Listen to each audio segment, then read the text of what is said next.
Hey everybody, hello and welcome back to channel Info Island and guys welcoming you all to another exam analysis video और guys आज हो चुका है 16th of March 2026 और आज से आपके रेलवे एमटीपीसी के एग्जाम शुरू हो चुके हैं। तो इसीलिए गाइज आज का ये इम्पोर्टेंट वीडियो हम आप सभी उन कैंडिडेट्स के लिए लाए हैं जिन्होंने रेलवे एनटीपीसी एग्जाम 2026 को क्लियर करने की ठान ली है। तो इसीलिए आज के इस वीडियो में हम बात करने वाले हैं रेलवे एनटीपीसी का जो आपका एग्जाम हुआ है आज यानी कि 16 मार्च 2026 को, उसके डिटेल्ड एग्जाम एनालिसिस के बारे में हम आपको सारी चीजें बताएंगे। अगर आपने एग्जाम दिया है, आज का ये एग्जाम दिया है या फिर आगे आने वाली शिफ्टों में आपका एग्जाम लगा हुआ है, आप उसके लिए प्रिपेयर कर रहे हैं, तो गाइज ट्रस्ट मी ये वीडियो आपके लिए बहुत ज्यादा इंफॉर्मेटिव होने वाली है, बहुत ज्यादा इंपॉर्टेंट होने वाली है। तो वीडियो को कहीं भी स्किप नहीं करना है, एंड तक जरूर से देखना है पूरा वीडियो और फिर बाद में अपने जितने भी जो भी क्वेरीज हैं, रिकमेंडेशंस हैं, सजेशंस हैं, वो सब कुछ कमेंट बॉक्स में अपना मेंशन कर देना है so that we can look forward to all the answers to your queries. ठीक है, तो गाइज रेलवे रिक्रूटमेंट का ये जो बोर्ड है आरआरबी, इसके द्वारा कंडक्ट किया जाने वाला होता है ये पेपर जो कि होता है आपका रेलवे एनटीपीसी एग्जाम। जैसा कि मैंने आपको बताया आरआरबी जो बोर्ड होता है रेलवे रिक्रूटमेंट बोर्ड, वो इसको कंडक्ट करवाता है। तो डेफिनेटली आप कहीं ना कहीं रेलवे बोर्ड से जब जुड़ते हैं, रेलवे का जो डिपार्टमेंट होता है उससे जुड़ते हैं, तो डेफिनेटली ये आपके लिए बहुत एक गोल्डन अपॉर्चुनिटी जैसा साउंड करता है। ठीक है, तो ये जो एग्जाम है रेलवे एनटीपीसी का एग्जाम गाइज, क्योंकि ये इंडिया का सबसे पॉपुलर गवर्नमेंट एग्जाम्स में से एक है, तो डेफिनेटली इसका रिक्रूटमेंट जो होगा वो आपके लिए बेहद इंपॉर्टेंट होने वाला होगा। जो वैकेंसीज निकाली जाती हैं, चाहे वो जूनियर क्लर्क हो, अकाउंट्स क्लर्क हो, गुड्स गार्ड हो, स्टेशन मास्टर हो, और भी जो भी कमर्शियल अप्रेंटिस जैसे जो नॉन टेक्निकल पोस्ट होती हैं, उनके लिए भी इस एग्जाम के थ्रू सिलेक्शन होता है। तो इसीलिए आप जरूर से इस पेपर को दें अगर आप कहीं ना कहीं रेलवे डिपार्टमेंट से जुड़ना चाहते हैं, तो this one is for you. ठीक है, तो इस वीडियो में जैसे मैंने आपको बताया हम करेंगे डिस्कशन उन सभी क्वेश्चंस का जो कि आज के इस पेपर में पूछे गए हैं। वो सभी रियल क्वेश्चंस जो कि आज के पेपर में हमें पता चला बच्चों के फीडबैक के द्वारा कि ये सवाल हैं जो कि पूछे गए हैं। I know a lot of people come back to us saying कि मैम एग्जाम एनालिसिस वीडियो तो बैन है, तो how you are doing that and stuff. But guys मैं वो सारी ही चीजें एकदम वर्ड टू वर्ड नहीं आपको बताती हूँ। मैं सिर्फ और सिर्फ आपको एक मोटा मोटा आइडिया लगाती हूँ जो कि भाई वर्ड ऑफ माउथ वाला चीज है, जो कि ऑब्वियसली जब हम पेपर देके आते हैं तो we do tell it to some other people also. तो वर्ड ऑफ माउथ वाला जो चीज है वही चलता है। तो जो स्टूडेंट्स का फीडबैक हमें मिलता है, जो हमें सवाल उनसे पता चलते हैं, वो हम आपके लिए लेकर आते हैं, जिससे कि अगर आपके आगे पेपर हैं या फिर आप प्रिपरेशन कर रहे हैं तो आपको उससे मदद मिल जाए। तो somewhere there it's happening for the good note, right? कहीं भी ऐसा कुछ नहीं है जो कि इलीगल है या फिर गलत है या फिर नहीं कर सकते हैं या नहीं करना चाहिए। ऐसा कुछ भी नहीं है। We are just spreading knowledge out of doing this. ठीक है, तो प्लीज उस चीज का ध्यान रखिएगा before commenting anything bad. So yes, अगर आप भी रेलवे एनटीपीसी एग्जाम की प्रिपरेशन कर रहे हैं तो इस एनालिसिस को जरूर से देखिएगा। इससे आपको एग्जाम के पैटर्न का कहीं ना कहीं पता चल जाता है, पेपर का ट्रेंड आपको समझने में हेल्प होता है। क्योंकि आपको जब पता लगता है कि हाँ भाई इस तरह की चीजें पूछी जा रही हैं, तो आपको ये पेपर का चाहे पैटर्न हो चाहे ट्रेंड हो, वो समझने में काफी ज्यादा हेल्प मिलती है। ठीक है, so that's all about the talking. अब चलिए जल्दी से बिना टाइम वेस्ट किए हम स्टार्ट कर लेते हैं हमारा रेलवे एनटीपीसी के 16 मार्च 2026 के एग्जाम का detailed analysis. And yes, before getting into the video, I just request all of you all, अगर आप ऑलरेडी एग्जिस्टिंग हमारे सब्सक्राइब्ड व्यूअर हैं तो फिर तो very very very welcome back. And yes, अगर आप नए हैं, अगर आप चैनल पे पहली बार आए हैं, वीडियो को देख रहे हैं, तो जरूर से चैनल को सब्सक्राइब कर ले, नोटिफिकेशन बेल आइकन को हिट कर दे। बिकॉज ट्रस्ट मी, इस चैनल पे आपको समय समय पे मिलते रहेंगे वो सभी इंफॉर्मेटिव वीडियोस जो कि आपके लिए जरूरी है। ठीक है, अब जल्दी से बढ़ते हैं क्वेश्चंस की तरफ। सो गाइस, सबसे पहला क्वेश्चन देख लेते हैं जो कि टीम इंडिया से रिलेटेड है। ठीक है, जिसमें आपको सवाल ये पूछा गया था that which team did India, not Indian, okay, which team did India defeat in the finals of 2025 ICC champions trophy देख लो कितना रीसेंट क्वेश्चन है, ठीक है। अभी पिछले संडे को ही हमने आईसीसी चैंपियंस ट्रॉफी का जो खिताब जीता है न्यूजीलैंड को हरा के, और उसी पे देख लो सवाल आ गया। तो कितना जरूरी है आपके लिए उन सभी करंट नेशनल और इंटरनेशनल इवेंट्स को ध्यान में रखना जो कि आपके आसपास होते हैं। अगर आपने वो सारी चीजें कर ली तो देख लो ये क्वेश्चन का आंसर आपको पता ही होगा, ठीक है। सो न्यूजीलैंड आपका करेक्ट आंसर होगा। नेक्स्ट आता है which of the following comes under tertiary sector. तो गाइस टर्शरी सेक्टर जैसे कि हम सब जानते हैं हमारे 3 प्रकार के सेक्टर होते हैं, जिसमें पहले नंबर पे आ जाता है आपका प्राइमरी सेक्टर, जो कि प्राइमरी है तो एग्रीकल्चर से रिलेटेड होता है। दूसरे में हम मैन्युफैक्चर वगैरह करते हैं वो आ जाता है। और तीसरा जो होता है उसमें सर्विसेज ही प्रोवाइड होती हैं, जैसे कि ट्रांसपोर्टेशन हो गया, बैंकिंग हो गया, एक जगह से दूसरी जगह जब गुड्स एंड प्रोडक्ट्स को पहुंचाया जाता है तो वो टर्शरी सेक्टर होता है।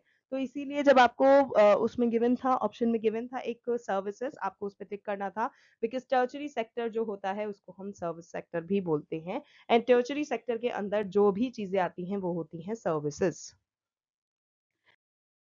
नेक्स्ट है as of 31st March 2020 what was the total route length of the Indian railways approximately.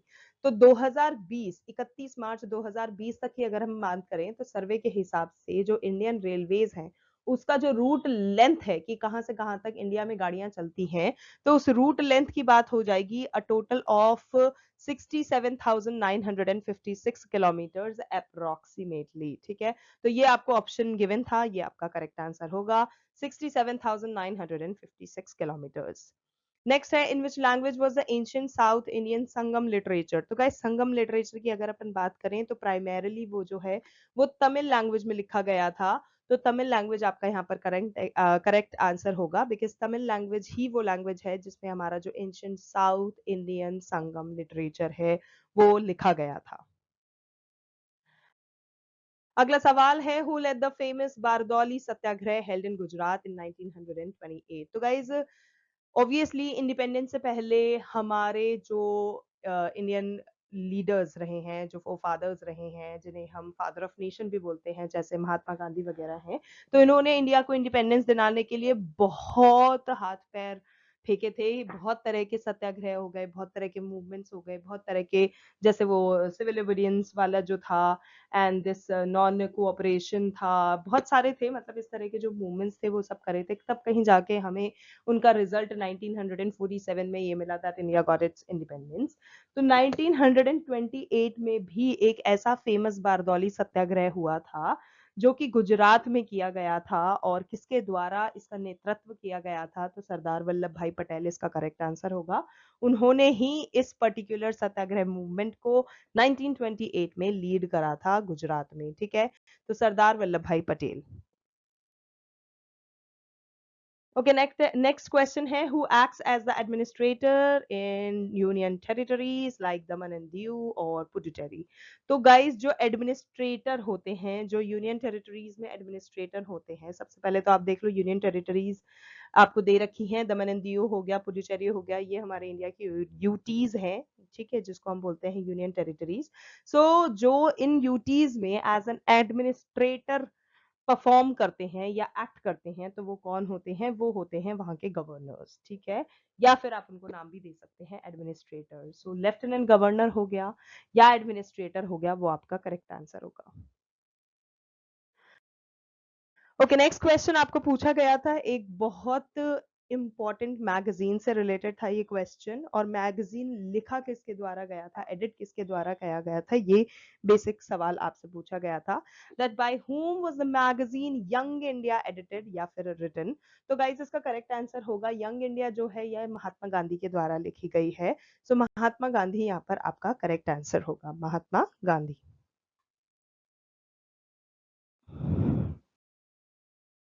Okay, next question. Which sector recorded the highest growth in India's GDP during 1990, specifically the 1990-91 period? तो guys इस समय में जो हमारा service sector होता है, जो हमारा टर्शरी सेक्टर होता है, वैसे तो पता है देखा जाए तो बहुत ज्यादा एग्रीकल्चर सेक्टर में बहुत ज्यादा हमारी मेहनत लगती है, बहुत सारी चीजें लगती हैं, लेकिन जो आउटपुट उससे हमें मिलता है वो इतना ज्यादा नहीं होता कि वो मैक्सिमम जो जीडीपी होती है ना उसको कहीं ना कहीं, एक होता है ना कि उसमें हेल्प करे या फिर उसमें रिकॉर्ड करवाए कि हाईएस्ट जीडीपी की जो ग्रोथ है वो हमारी एग्रीकल्चर सेक्टर से हो रही है या प्राइमरी सेक्टर से हो रही है, वो जो होती है वो मेजरली हमारा सर्विस सेक्टर जो होता है उससे होती है। और 1990 का ये जो पीरियड था, 19 स्पेसिफिकली 1990 की बात करते हैं, 1990-91 का ये जो पीरियड था, इस समय में जो हमारा सेक्टर था जिसने हाईएस्ट ग्रोथ इंडिया की जीडीपी में हेल्प करा था वो था टर्चरी सेक्टर। तो टर्चरी सेक्टर या फिर आप कह सकते हैं सर्विस सेक्टर आपका करेक्ट आंसर होगा। ओके, नेक्स्ट क्वेश्चन है from which port was the maximum freight and trade carried out around 2500 BCE, यानी कि during the Indus valley civilization. तो इंडस वैली सिविलाइजेशन के समय में भी, आज भी ऐसा नहीं है कि आज नहीं होता है, आज भी हमारा ट्रेड होता है वहां से। तो इंडस वैली सिविलाइजेशन के समय में भी एक हमारा इंडिया का जो पोर्ट है जहां से मैक्सिमम फ्रेट होता है, ट्रेड होता है, वो है लोथल। ठीक है, तो लोथल आपका करेक्ट आंसर हो जाएगा। Okay, if a file is already saved in the computer and you want to bring it to another location as well, ठीक है ये स्पेस हटा दो, यहाँ स्पेस लगा दो, ठीक है, as well, which shortcut key will you use? तो इसके लिए आपको कुछ नहीं करना है, डेफिनेटली आपको क्या करना है, क्योंकि वो कंप्यूटर में ऑलरेडी ही सेव्ड एक फाइल है, so you just have to copy it first. अब कॉपी करने के लिए आपको क्या करना है, कंट्रोल प्लस वी का यूज कर लेना है। जब आप कंट्रोल प्लस सी करते हो, sorry control plus C not V, control plus C जब आप करते हो तो you copy that particular file, ठीक है, जिसको आपको मूव करना है। Now you have to you know you want to bring it to another location now, ठीक है, तो आपको एज वेल यहाँ पे दे रखा है तो कट करने की जरूरत नहीं है। आपको पुरानी लोकेशन पे भी चाहिए, नई लोकेशन पे भी चाहिए, तो कुछ नहीं करना, पुरानी लोकेशन से कंट्रोल प्लस सी मार के उसको नई लोकेशन पे लाके कंट्रोल प्लस वी मार दो, तो वो आपकी पुरानी लोकेशन पे भी रहेगी, और कंट्रोल प्लस सी करने के बाद वो कॉपी हो गई, और कंट्रोल प्लस वी करने के बाद वो नई लोकेशन पर पेस्ट हो गई। तो ठीक है, वो आपको कंट्रोल प्लस सी और कंट्रोल प्लस वी ये शॉर्टकट कीज यूज करनी है। ओके, नेक्स्ट क्वेश्चन है who form the group of 40। अब इसमें ग्रुप ऑफ 40 को हम क्या बोलते हैं, तुर्कही चहलगानी भी बोलते हैं, दिल्ली सल्तनत का है ये ग्रुप जो है। अब ये किसने बनाया था, आपसे पूछा ये गया था, तो गाइज ये बनाया गया है इल्तुतमिश के द्वारा, तो इल्तुतमिश आपका करेक्ट आंसर होगा। ओके, नेक्स्ट है after a bill is pass by both houses of parliament. ठीक है, बोथ हाउसेज ऑफ पार्लियामेंट हो गए अपना, ठीक है, दोनों हो गए, लोअर अपर दोनों हो गए, लोकसभा राज्यसभा दोनों हाउसेज हैं यहाँ पर हमारे पास। सो जब बिल को इन दोनों ही हाउसेज से पास कर दिया गया है, तो जो फाइनल असेंट सिग्नेचर होते हैं कि हाँ भाई ये पर्टिकुलर बिल जो है वो पास हो गया है, अब ये एक्ट होगा, तो ये कौन करता है, तो ये होता है प्रेसिडेंट के द्वारा। It is the power of a president to finally assent signature to particular bill or something, जो कि दोनों ही पार्लियामेंट के हाउसेस से पास होके आता है, तो प्रेसिडेंट आपका करेक्ट आंसर होगा। Okay, what was added to the fundamental duties in the Indian Constitution by the 86th Constitutional Amendment Act 2002? So guys, 2002 में हमारा जो इंडियन कॉन्स्टिट्यूशन है जिसमें जो फंडामेंटल ड्यूटीज गिवन है, ठीक है ना, फंडामेंटल राइट्स और फंडामेंटल ड्यूटीज गिवन है ना, आपने पढ़ा होगा। सो फंडामेंटल ड्यूटीज की अगर अपन बात करें तो उन फंडामेंटल ड्यूटीज में एक ड्यूटी और ऐड कर दी गई थी। एक एक्ट आया था जो था 86th कॉन्स्टिट्यूशनल अमेंडमेंट एक्ट 2022, उसके 2002 उसके तहत। तो वो क्या था, वो ये था to provide opportunities for education to children aged 6 to 14 years. ठीक है, ये 86th कॉन्स्टिट्यूशनल अमेंडमेंट एक्ट 2002 के तहत लागू किया गया था। उससे पहले हमारे भारतीय संविधान में ये नहीं था, पर इसके एक्ट के आने के बाद ये एक फंडामेंटल ड्यूटी बन गया था कि आपको एजुकेशन प्रोवाइड करानी है to each and every children aged 6 to 14 years. Okay, next है which article of the Indian Constitution provides for equal pay for equal work? ठीक है, equal pay for equal work both for men and women. तो ये जो है ये हमारे article 39 D के तहत ऐसा बताया गया है कि चाहे वो एक औरत है, चाहे वो एक पुरुष है, चाहे वो एक महिला है, इंडियन कॉन्स्टिट्यूशन के तहत अगर वो इक्वल काम कर रहे हैं तो उन दोनों का जो वेजेस है, उन दोनों का जो सैलरी है, उन दोनों का जो पे है वो इक्वल होना चाहिए। So article 39 D grants this right of equal pay for equal work.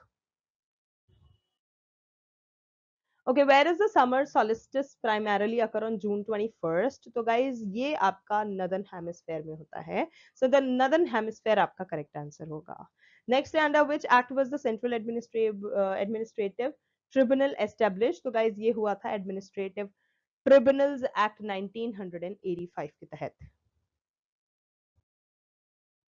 Okay, next in July 2025, Turkey unveiled its most powerful non-nuclear bomb, जिसका वेट 970 किलोग्राम रिपोर्ट करा गया है। तो वो क्या नाम है उसका? ठीक है, तो उसका नाम है गाइस गजाब। गजाब टर्की का बहुत एक पावरफुल नॉन न्यूक्लियर बॉम्ब है, जिसका 970 किलोग्राम वेट है। तो आप समझ सकते हो वो कितना डिस्ट्रक्टिव होगा, कितनी जगह को उजाड़ देगा। तो गजाब is the correct answer. Okay, on which principle of physics do hydraulic brakes used in vehicles work? तो इसमें आपका पास्कल लॉ लगता है, प्रेशर का जो पास्कल लॉ है वो लगता है। और इस प्रिंसिपल में जो हमारा ये जो फिजिक्स का प्रिंसिपल है, इसमें ही हाइड्रोलिक ब्रेक्स जो होते हैं वो बताते हैं कैसे उनको व्हीकल्स में यूज किया जाता है। Okay, next is what was the minimum reason for the what was the main, not minimum, okay, what was the main reason for the failure of Dalton's atomic theory, especially in the context of the discovery of subatomic particles? तो इसका correct answer होगा कि atoms जो होते हैं वो not indivisible होते हैं। ठीक है, तो ये आंसर आपका करेक्ट होगा इस डाल्टन की एटॉमिक थ्योरी के लिए। Okay, next question. What is the primary function of the water vascular system in an starfish? ठीक है, तो गाइज वाटर वास्कुलर सिस्टम जो होता है स्टारफिश में वो बहुत ज्यादा जरूरी होता है। क्यों? क्योंकि स्टारफिश के लिए बहुत ज्यादा जरूरी होता है locomotion, feeding, respiration and overall survival जो होता है उन स्टारफिश का, utilising hydraulic pressure to operate tube feet and facilitate various physiological functions. ये सब फंक्शंस जो होते हैं इनके लिए ये एक प्राइमरी फंक्शन होता है वाटर वास्कुलर सिस्टम का in an starfish. Okay, which of the following countries share a longer land border with Indian compared to China? तो गाइज इसमें आपका बांग्लादेश करेक्ट आंसर हो जाएगा।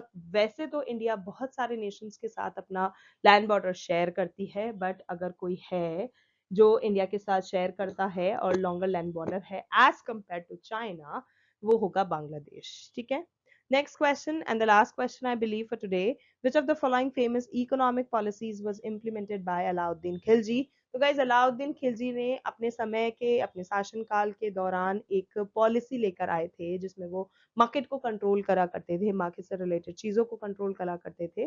तो मार्केट कंट्रोल पॉलिसी जो थी वो काफी फेमस इकोनॉमिक पॉलिसी थी जो कि अलाउद्दीन खिलजी ने इम्प्लीमेंट करी थी। सो गाइज ये था हमारा रेलवे एनटीपीसी का आज यानी कि 16 मार्च 2026 का जो एग्जाम हुआ है उसका डिटेल्ड एग्जाम एनालिसिस, जो कि स्टूडेंट्स के फीडबैक और जो पेपर ट्रेंड चल रहा है उस पे काफी ज्यादा बेस्ड रहा है।